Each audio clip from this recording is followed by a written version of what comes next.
সকালে রান্না করতে গিয়ে দেখি সবজির মধ্যে পড়ে আছে শুধু একটা কাঁচকলা।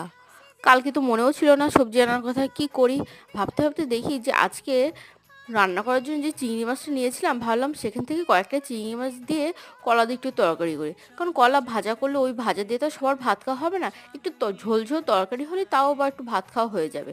তাই প্রথমে এই কড়াইতে তেল দিয়ে চিংড়ি মাছগুলোকে লবণ হলুদ দিয়ে ভেজে নিয়েছি।